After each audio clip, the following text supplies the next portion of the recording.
Hey everyone, Mr. Spader here. Coming talking to you for your first lesson about energy and matter. And energy is it's this thing that's governed by the universe.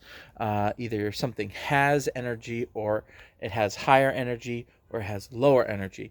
There's nothing really around that doesn't have energy unless you're talking about empty space. So we're going to start talking about the law of conservation of energy, which means that energy cannot be destroyed.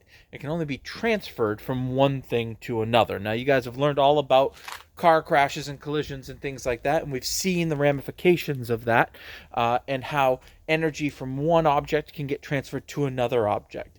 And we use Newton's laws to explain that. So I was playing with my boys yesterday and realized in the front yard we've got something kind of fun that we could do to show Newton's laws. So as I move this camera down, you'll see my boys have a giant dump truck that they like to play with.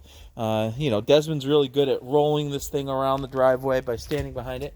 Back here we got a bucket. This is the type of thing that Hudson prefers, and that bucket is resting against my garage. Well, when we talk about Newton's laws, we specifically are talking about how objects move, okay? And how objects move here on Earth versus in the vacuum of space. So Newton's first law of motion, we learned about this word called inertia. Now, a lot of people were really weirded out by that because inertia isn't something that you can measure.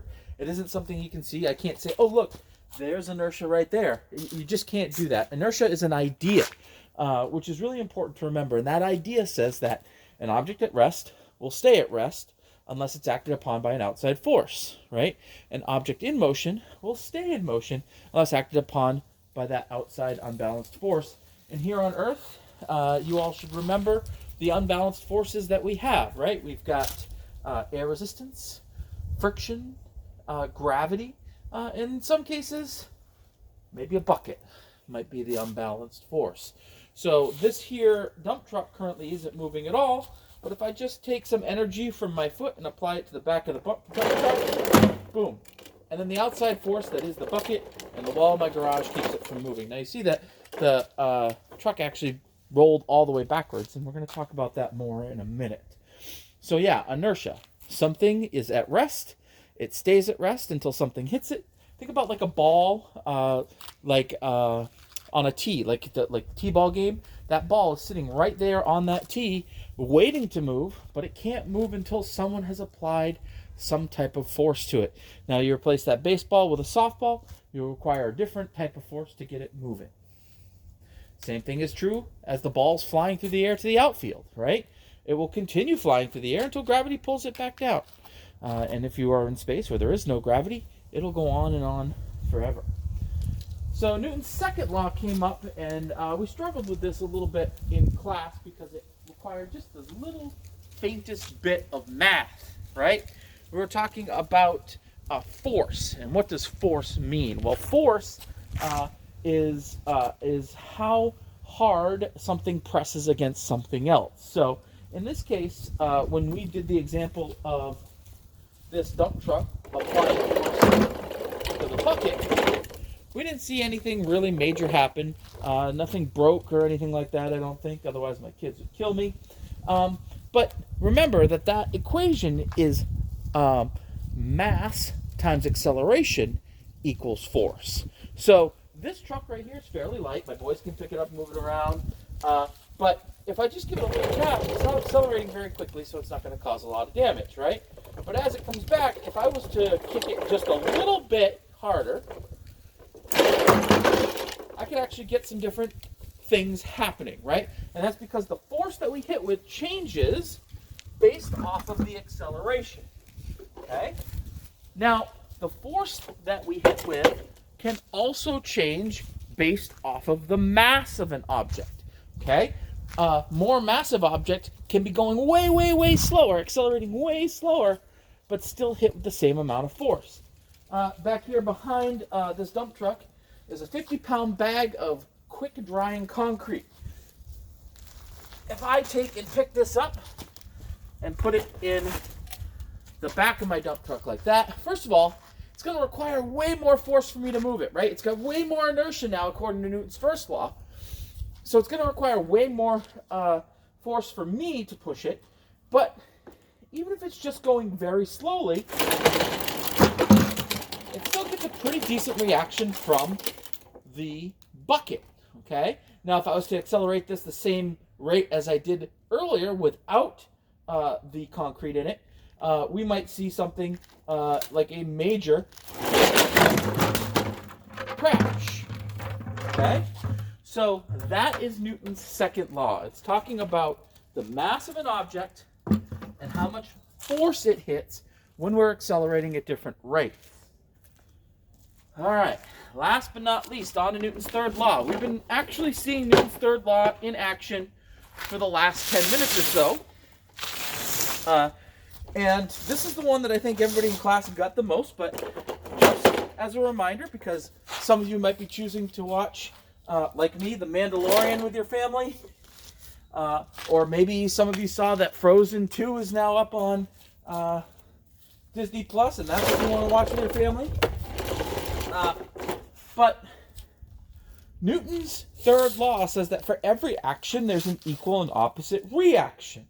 So when this truck applies a force to the bucket also applies an equal force back on the truck. Now that comes into play when we saw the truck bouncing off. So let's watch that again. So here's our truck. We go for our crash, and now the truck rolls back. That truck rolls back because of Newton's third law of motion. And that is that when this hits the bucket with a force, that bucket's also hitting the truck with a force. Now, the bucket didn't go flying backwards because the garage was in the way. But if I had not had the garage there, the bucket probably would have gone flying too. Maybe this truck wouldn't have gone so far backwards because I imagine that some of the force was bounced back off of the garage as well. So, if you choose to do this activity as one of your 5 activities, I want you to be looking at your television show. Where are you seeing things moving? Okay? Motion is really important. Things are moving up and down, side to side.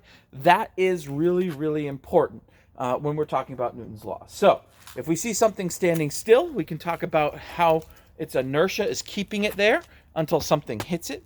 If something is moving, we can talk about how its inertia keeps it moving until something hits it. Saw a really good episode of The Mandalorian last night that showed this with a jet bike. It was pretty awesome. When you talk about Newton's second law in the show that you're watching, you want to talk about how heavy an object is and how fast it's accelerating. I like to think of the Fast and the Furious movies do this really, really well. Like when they're driving bigger cars and whatnot, showing the bigger crashes and that type of stuff. So if you're into those type of movies, that'll help you out quite a bit. Now, for every action, there's an equal and opposite reaction. That's sometimes harder to see. You want to see things bouncing off of each other. You want to see things pushing off of each other. I often give the example of the frog jumping off the lily pad because it's a little bit different than a crash. It's easy to see in a crash, but if you're jumping off a lily pad or jumping off a float out in the lake, when you push up, the float goes down. Same thing with a frog on a lily pad. Frog leaps up, lily pad goes down. So that is where Newton's third law comes into play.